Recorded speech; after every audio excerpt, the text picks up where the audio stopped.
You could tell God all you want that I love you, God.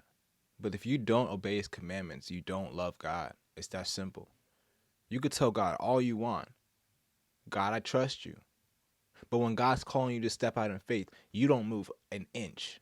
Do you know why God seems like he's not moving in your life right now? Do you know why it seems like you're praying all of these prayers and nothing is happening for you? The reason why is probably because you're not even doing anything about it. You're not moving. If God told Peter to walk on the water to prove his faith, what do you think he's telling you? He wants you to move so that he can move. It says in James 2 verses 17, faith, if it's not accompanied by action, is dead. If you say that you love God, if you say you believe in God, if you say that I'm a real Christian, but you don't even live like one, do not call yourself a Christian. Seriously. Because it's like me telling, let's say I have a girlfriend or something like that, right? Let's say I love her, but then every other day I cheat on her, or every other day I treat her badly. Does that really prove my love? Do I really love her if I'm just saying the words, but I don't actually do the actions that show that I love the person? It's the same thing with God, bro. You got to do better. All right? Because if you want God to move in your life, you have to do some work. You have to take some action as well. You can't pray for a new job, like I said in another video, and not even apply for one. You're not going to get it because you're not doing your part. You're not doing your due diligence. So let me show you something real quick. Joshua 3 verses 13. As soon as the priests who carry the ark of the Lord of all the earth, set foot in the Jordan, its waters flowing downstream will be cut off and stand up in a heap. What does this mean? This means that God didn't part the waters before they got into the water. They had to move first. They had to go inside, and then God did it because he wanted to see, do they really believe I'll do this? Do they really believe I'll split the lake in two? And you have to do the same thing. Do you really believe God is for you? Do you really believe that God is going to do something great in your life? Do you really believe that God is going to bless you? Because if you did, then you would not be living in sin right now.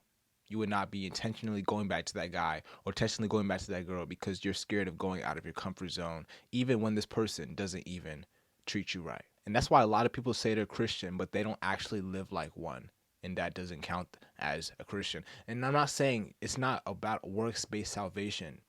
Your faith is made pure by your actions. Your faith is made complete by your actions. Let me show you something real quick. Romans 4 verses 18 to 22. Against all hope, Abraham in hope believed and so became the father of many nations, just as it had been said to him, so shall your offspring be.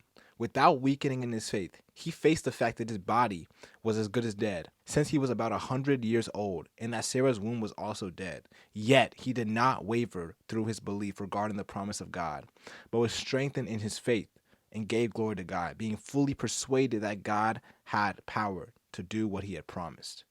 This is why it was credited to him as righteousness. When God tells you something, he tells you a promise, and you say, I believe in it, but you don't do the things he's telling you to do in order to fulfill that promise, you don't really believe in your heart. So the moral of today is that you have to move so that God can move. All right. But with that said, I hope you guys enjoyed this video. I hope this blessed you. I know I sounded a bit angry, but I'm telling you because I love you guys. And I want you to know that this is something you must understand. That if you don't move, how can God move? How can God bless you if you don't do your due diligence? And I'm not saying you always have to do it yourself, but I'm saying when it comes to things like, let's say a job, let's say your business working out, you can't pray to God to improve your business if you're not improving yourself, right? It's all about you working with God. But if this message impacted you, if it touched your heart, make sure to drop a sub, make sure to like, and make sure to share this with 3 friends because a lot of people do not understand why their prayers are not being answered. And they don't understand that they have to move. They have to take the steps to do their own part so that God can do his part. Now, if you want to reach out to me on Instagram, make sure to follow me and DM me the letters YT and I'll respond back with a voice note. But with that said, peace.